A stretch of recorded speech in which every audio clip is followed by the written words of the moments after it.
Shalom. Call halal Yahweh Bashem Abashai Bashem Rakakwadash. Double honors unto the apostles and the elders. Salutations to all my fellow laborers that do this work in truth and sincerity, risking their lives and their freedom to do so. To the confusion of faith joined unto our ranks, the hopefully elect and the Akwaf that are listening and learning. To them I say Shalom. Sincerely. This is your brother Malcolm from the branch of GMS here in Chicago, coming at you with another lesson in truth. All right, give you another world report, things that are happening in the world. All right, this is a video that was put up by RT, and it's called Iraq Plan to Boot U.S. Troops out former Pentagon official. All right, so the world is actually tired of America and the Israelis for that fact. You know, Edom is a house divided.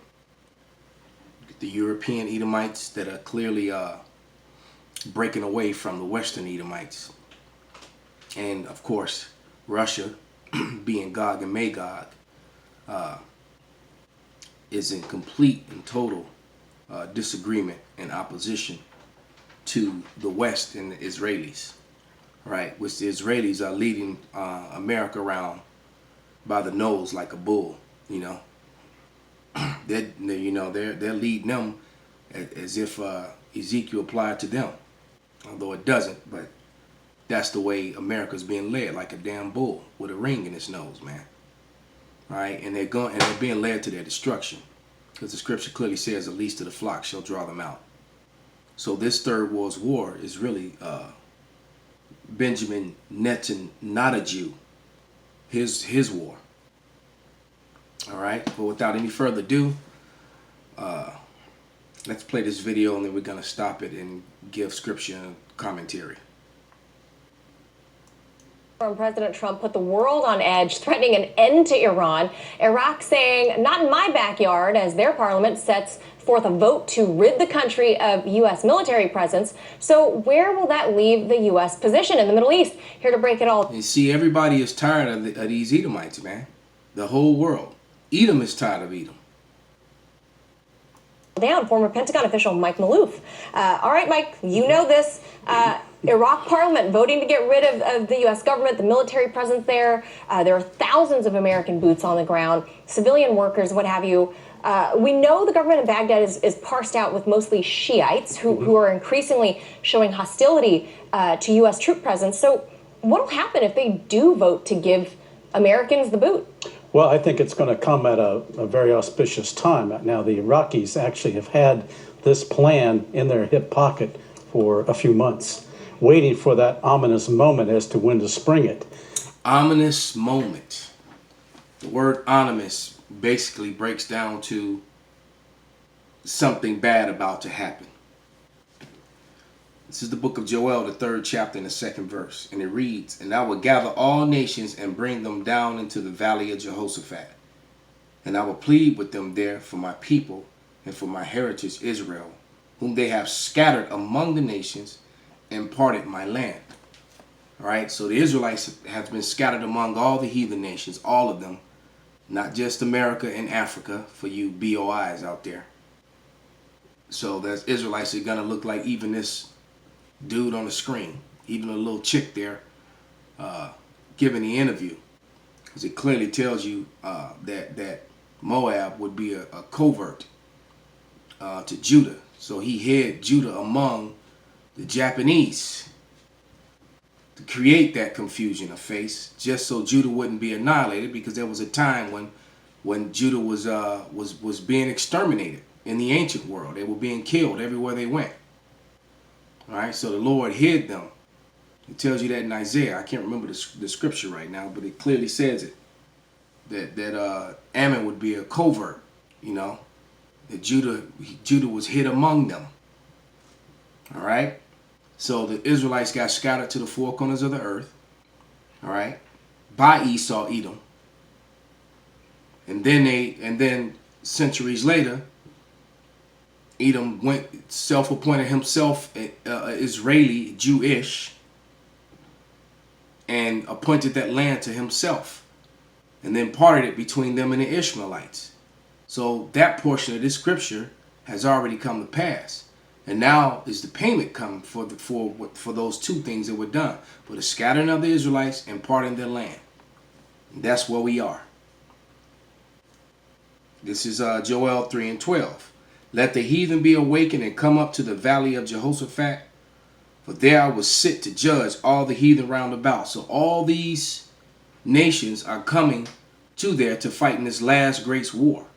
And they're just being gathered by Yahweh, so that he can send the ultimate power, which is Yahweh Shai, all right, to bring destruction, to put in that sickle, as the next scripture says.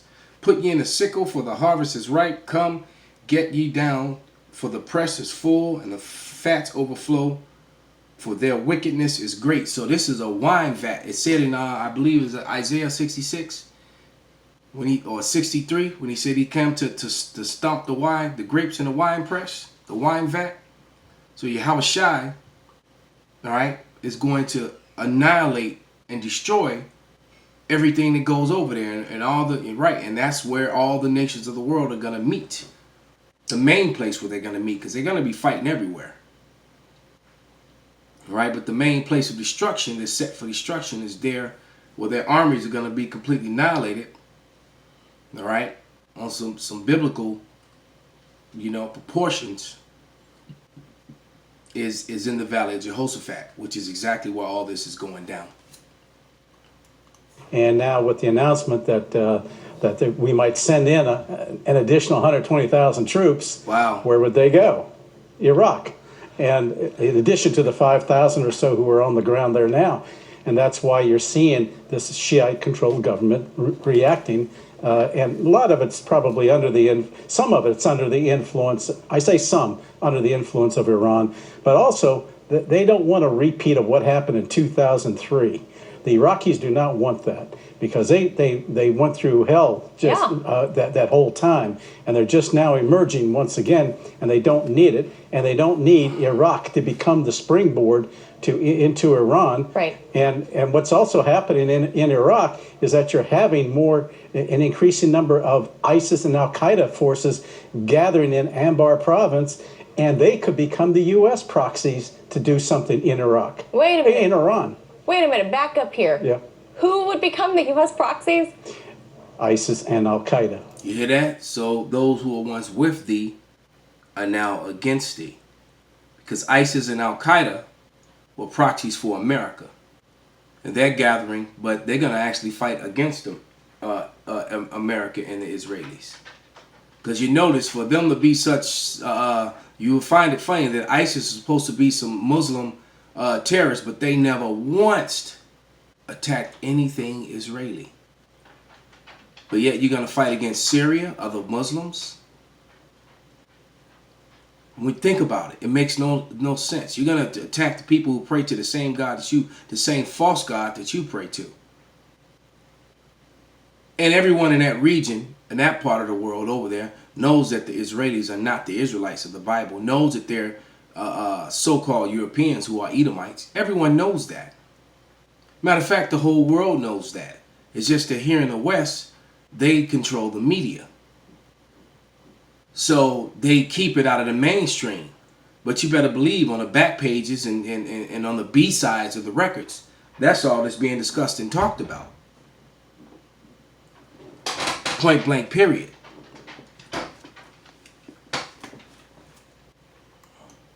So once our enemy could now be turned the other way to work in our favor? They're Sunnis, and that's why the U.S. was so adamant on having control in that one area, Al-Tanf, because they want to have access into the Anbar province. Yes. So how much blame will Iran get if the Iraqis, like we said, their parliament is mostly led with Shiites? Mm-hmm. How much blame will Iran get if the Iraqis vote? The parliament votes to ask the U.S. to leave. Would the U.S. leave? And are they going to tie this into a Shiite issue? Oh, it will undoubtedly create tensions. And I think that's what Iran would like to see happen. In fact, I wouldn't doubt that Russia and China would like the same thing, because the longer the U.S. stays there, and creates an unsettling climate in that Middle East. You're always going to have these tensions. And it's also a greater possibility that some incident is going to occur. We're at that point now where that bubble is ready to burst. Right. I did a video last week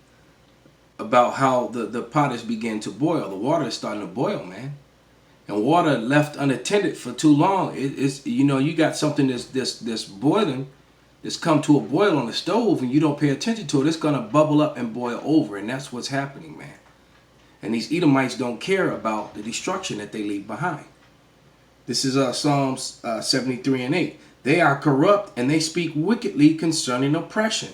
They speak loftily, because Esau would just overlook the things that they do and talk about the things that you do, when the things that you're doing is a response to the wickedness that they've done to you, to the oppression that they've done to you. And that's the unfortunate thing. And I think that while this might upset U.S. timetables and Bolton's plans, Yeah. I think that it will have a calming effect in the sense that the U.S. is going to have to rejigger its strategy. So then what's your read on this weekend's White House bluster towards Iran? We heard in the clip there that President Trump blamed everything, all the problems, the woes in the Middle East, he blamed them on Iran. You see what I mean? That's that Psalms again. Hold on, he's blaming it on Iran. No, Iran didn't unsettle that area. Iran didn't cause death to all those people. America did, and the Israelis did, and are still doing so. Psalm 73:8. They are corrupt and speak wickedly concerning oppression. They speak loftily. It's like, never mind the video, with me plunging the knife into people's backs and the blood that's all over my hand and the weapon and my fingerprints and DNA that's all over the crime scene. Look at what you did. That's America. Not reflecting at all on the nearly 2 decades that the U.S. has made their presence known across the Middle East. Is it bluster, or are we accidentally heading towards a war because it's a bad game of chicken? Well, there's a number of answers to that. Number one, I think it's President Trump having a Game of Thrones moment with fire and fury threats. He's being blusterous again in order to leverage everything. Wait, what do you mean by the Game of Thrones moment? Well, in the last episode, See, let's pause it for a moment. All right, because he said about a minute ago how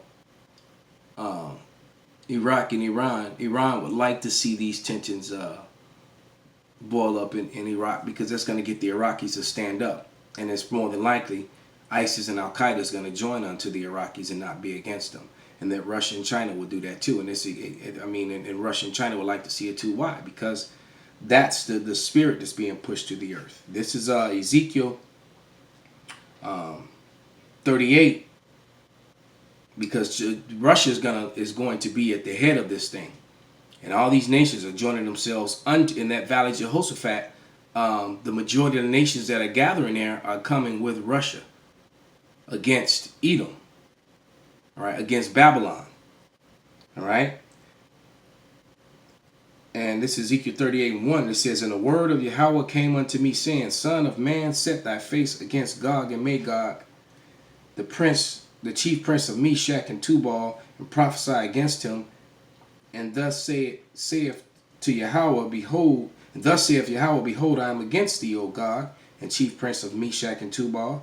And I will turn thee back and put hooks in thy jaws, and I will bring thee forth, and all that army and horses and horsemen, and all of them clothed with all sorts of armor, even a great company with bucklers and shield, all of them handling swords." In the modern day sword, missiles, guns. All right? And even though that land over there was Japheth's land, Japheth isn't there. Russia is there. So the Lord is still referring to it as that land, even though he's talking to Edom. All right? Because you got to remember, the house divided. This is Edom against Edom. That's the Third World War. Nation against nation cannot stand. All right? The story of the Bible is about Jacob and Esau. Jacob being the Israelites, so-called Negroes, Latinos, and Native Americans. and Esau being the so-called white man. All right, and the so-called white man is divided worldwide. And the two superpowers, the two main superpowers in the earth is Babylon and Gog and Magog, Russia and America. All right, because the Israelis is really just really a part of America, but most of American leadership supports the Israelis. The Israelis are deeply embedded in American government policy and organizations. All right, and they're trying to, they've appointed that land to themselves, and they're trying to expand it, and that's what's getting the world so hostile one toward another, man. All right. But it's all gonna come to to no avail, because Babylon is gonna fall, man. Babylon's gonna be burned. But let's let a little bit more of this play. The second to the last episode, the dragon wiped out the entire location, million people with fire. So, I mean, this is what he's talking about. It's similar to what he threatened with North Korea. So right, but it's redirected now. It's redirected, exactly. But the fire and fury concept is still there. And but the problem with that is that, except America's gonna get hit with dragons, so to speak. All right, millions of them. Thus saith the Bible. All right, this is Isaiah 51, 8 and 9. It says, Babylon is suddenly fallen and destroyed. Howl for her. Take balm for her pain. If so be she may be healed. We would have healed Babylon, but she is not healed. Forsake her, and let us go up every one into his own country, for her judgment reach unto the heaven, and is lifted up even to the skies. All right, so basically, anyone who wants to stay in Babylon, that's the hell is that? That's not under the protection of Yahweh Bashim Yahushai, destruction is going to come unto you. Call halal Yahweh Bashim Yahushai Bashim Rakakwadash Wa Ba Ba Ba.